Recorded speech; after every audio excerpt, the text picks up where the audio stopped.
जिंदगी कई बार ऐसे मोड़ पर लाकर खड़ा कर देती है जहां से सारे रास्ते ही बंद नजर आते हैं। ऐसा लगता है जैसे हम फंस गए हों। समझ ही नहीं आता आखिर करें तो क्या करें। ना कोई हमारे दर्द को समझता है और ना किसी को हमारी परवाह होती है। जिनसे साथ देने की उम्मीद होती है वही लोग सबसे पहले हमारा साथ छोड़ देते हैं। समझ ही नहीं आता कि हमने ऐसी कौन सी गलती की है जो जिंदगी हमें इतना रुला रही है। जिंदगी के इम्तिहान देते देते थक चुके हैं हम चाह के भी दुखों से छूट नहीं पाते हैं। अपनी पूरी ताकत, अपनी पूरी बुद्धि लगाने के बाद भी हमें हमारी परेशानियों का हल नहीं मिलता। याद रखना एक बात, और कोई आपका साथ दे या ना दे, और वो परमात्मा हमेशा आपके हर सुख दुख में आपके साथ खड़ा रहता है। चाहे सब आपको अकेला छोड़कर चले जाए, पर वो आपको कभी अकेला नहीं छोड़ सकता। एक बार अकबर ने बीरबल से पूछा, बताओ वो ईश्वर बड़ा है या मैं बड़ा हूँ? तो बीरबल ने बोला, महाराज आप ही बड़े हो। तो अकबर ने बोला, बीरबल मैंने सुना था तुम बहुत चतुर हो और चापलूसी की भी हद होती है, तुम मुझे ईश्वर से भी बड़ा बता रहे हो। तो बीरबल ने बोला, महाराज एक शक्ति आपके पास ऐसी है जो ईश्वर के पास भी नहीं है। अकबर ने पूछा, वो कौन सी शक्ति है? तो बीरबल ने कहा, यदि आप किसी से नाराज हो जाए, किसी से क्रोधित हो जाए, तो उसे आप सजा दे सकते हैं, अपने राज्य से बाहर निकाल सकते हैं। लेकिन वो ईश्वर, वो परमात्मा यदि किसी से नाराज भी हो जाए तो वो उसको अपने राज्य से निकाल ही नहीं सकते, क्योंकि पूरी सृष्टि उस परमात्मा की बनाई हुई है। इसलिए चाहे हमसे लाख हजार गलतियां हो जाए, लेकिन वो परमात्मा कभी हमारा साथ नहीं छोड़ता। मैं रोज गुनाह करता हूँ, वो रोज बख्श देता है। मैं आदत से मजबूर हूँ और वो रहमत से मशहूर है। तभी उस परमात्मा को परम दयालु कहा जाता है, परम पिता कहा जाता है। ये दुनिया और लोग तो ऐसे हैं, जब आप उनके लिए कुछ करोगे तभी वो आपके लिए कुछ करेंगे। लेकिन वो परमात्मा, आप उसके लिए कुछ करो चाहे ना करो, बस सच्चे दिल से विश्वास रख के उन्हें पुकारो, वो हमेशा आके आपका हाथ थाम लेंगे। दुख दर्द की खाकर ठोकरें, तेरे दर का पता हम पा गए, दुनिया से घबरा गए, इसीलिए तेरे पास आ गए। ये दुनिया उम्मीद तोड़ सकती है, लेकिन दुनिया बनाने वाला आपकी उम्मीद कभी नहीं तोड़ता। हे ईश्वर, तेरी कृपा ने मेरे हर दुख को टाल रखा है। अरे मैं तो मिट ही जाता कभी का, वो तो एक तू है जिसने मुझे संभाल रखा है। एक व्यक्ति ईश्वर से रोज प्रार्थना किया करता था। एक दिन उसने परमात्मा से कहा कि मुझ पर ऐसी कृपा करते कि जिंदगी में कोई भी मुश्किल आए, कोई भी दुख आए, कोई भी तकलीफ आए, आप हमेशा मेरा साथ देना। तो उस दिन ईश्वर ने उस व्यक्ति से कहा कि मैं तो हमेशा सबके दुखों में सबके साथ होता हूँ। तो उस व्यक्ति ने ईश्वर से पूछा कि मुझे कैसे पता चलेगा कि आप हर दुख में मेरे साथ चलते हैं? तो उस दिन ईश्वर ने कहा, अब तो जहाँ भी चलेगा तेरे कदमों के साथ दो कदमों के निशान और भी बनेंगे, और वो दोनों कदम मेरे होंगे। वो व्यक्ति बहुत खुश हो गया कि अब दुख की हर घड़ी में परमात्मा मुझे संभाल लेंगे। लेकिन थोड़े दिनों के बाद उसने गौर किया, जब सब कुछ ठीक होता है, जिंदगी में सुखों की घड़ियां होती है, तो चार पैरों के निशान बनते हैं। लेकिन जिंदगी में जब कोई दुख आता है, कोई तकलीफ आती है, तब सिर्फ दो पैरों के निशान बनते हैं। वो मन में बहुत उदास हो गया।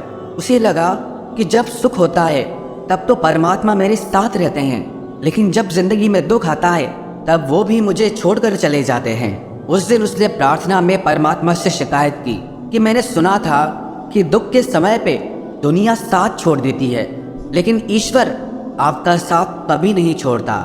लेकिन मेरी जिंदगी में जब दुख आया तो आपने मेरा साथ क्यों छोड़ दिया? जब मेरी जिंदगी में सुख होता है तो चार कदमों के निशान बनते हैं, लेकिन जब कोई दुख आता है तो सिर्फ दो कदमों के निशान बनते हैं। आप दुख की घड़ी में मेरे साथ साथ क्यों नहीं चलते हैं? तो ईश्वर ने उस व्यक्ति से कहा कि जब तेरी जिंदगी में सुख का वक्त होता है तब तेरे और मेरे कदमों के निशान बनते हैं, लेकिन जब तेरी जिंदगी में कोई दुख आता है तो तुझे मैं अपनी गोद में उठा लेता हूँ, इसीलिए तेरे पैरों के निशान बनते ही नहीं हैं। और जिन दो पैरों के निशान तू देखता है वो तेरे नहीं, वो मेरे पैरों के निशान होते हैं। अरे तू चिंता मत कर, वो सब जानता है जिसे कोई नहीं जानता, उसे रब जानता है। तुझे अगर कुछ मांगना ही है तो उस खुदा से मांग जो जुबान पे आने से पहले दुआ की वजह जानता है। अरे हर शख्स में उसी का नूर समाया है, हर रूप में वो ही समाया है। बहुत से लोग कहते हैं कि हम ईश्वर में नहीं मानते, परमात्मा में नहीं मानते। अरे तुम खुद में तो मानते हो प्यारे, तुम उसी का ही अंश हो, तुम उसी से ही प्रकट हुए हो, उसी में ही जीते हो और उसी में ही लीन हो जाते हो। कई लोग पूछते हैं अगर हम उसी से पैदा हुए हैं, उसी में ही जीते हैं और उसी में ही लीन हो जाते हैं तो वो हमें दिखता क्यों नहीं है? याद रखना, मैं से जब तक जुदा नहीं होता आदमी में खुदा नहीं होता। अपने दिल को टटोल कर देखो, ये फासला बेवजह नहीं होता। एक लड़का बहुत रो रहा था, वहाँ से एक माताजी गुजरी। वो लड़का लगातार रोए जा रहा था तो उस माताजी ने उस लड़के के सर पर हाथ रखकर कहा, बेटे तुम क्यों रोते हो? चिंता मत करो, सब ठीक हो जाएगा, बिल्कुल भी मत घबराओ, सब ठीक हो जाएगा। तो वो लड़का कहने लगा, अरे मैं इसीलिए तो रोता हूँ कि उस ईश्वर ने, उस परमात्मा ने मेरी जिंदगी में सब ठीक कर दिया है।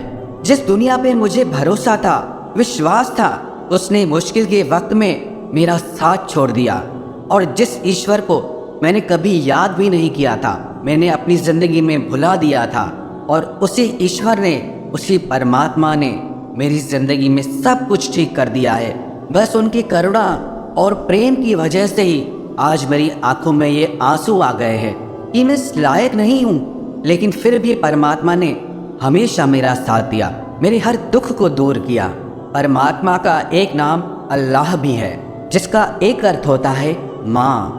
जैसे एक छोटा बच्चा जब रोता है तो उसके हर दुख को उसकी माँ समझ लेती है कि अब इसे क्या चाहिए, वैसे ही परमात्मा भी हमारे दिल की पुकार को सुनकर सब समझ जाते हैं कि अब हमें क्या चाहिए। लेकिन कई बार ईश्वर हमें वो नहीं देते जो हम मांगते हैं, लेकिन वो देते हैं जिसमें हमारी भलाई छुपी होती है। जैसे एक छोटा बच्चा जिद करता है चाकू से खेलने के लिए, और उसकी माँ उसे वो चाकू नहीं देती। वो बच्चा रोता है, चिल्लाता है, पर उसकी माँ उसे वो चाकू फिर भी नहीं देती, क्योंकि उसकी माँ जानती है कि इससे मेरे बच्चे को नुकसान पहुंच सकता है। उसी तरह जिस चीज़ के लिए हम रोते रहते हैं, लेकिन परमात्मा हमें वो नहीं देता, क्योंकि वो जानते हैं जो हम मांगने की जिद कर रहे हैं वो हमारे लिए सही नहीं है।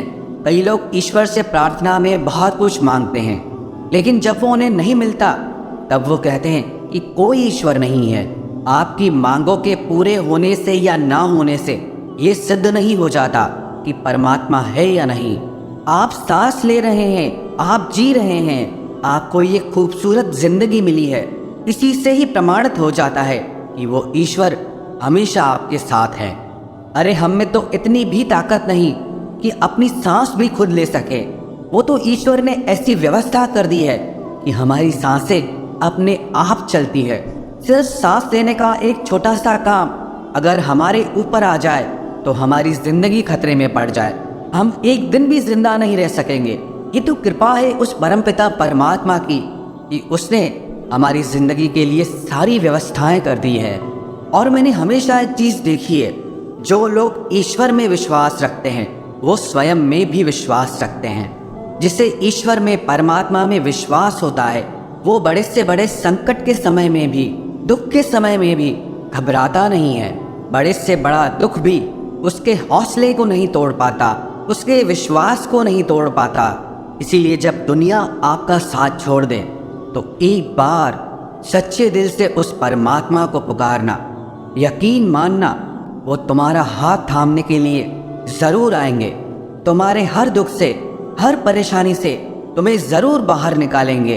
अरे जो दुनिया के बनते हैं वो बिखर जाते हैं, और जो उस परमपिता परमात्मा से जुड़ते हैं वो तो निखर जाते हैं।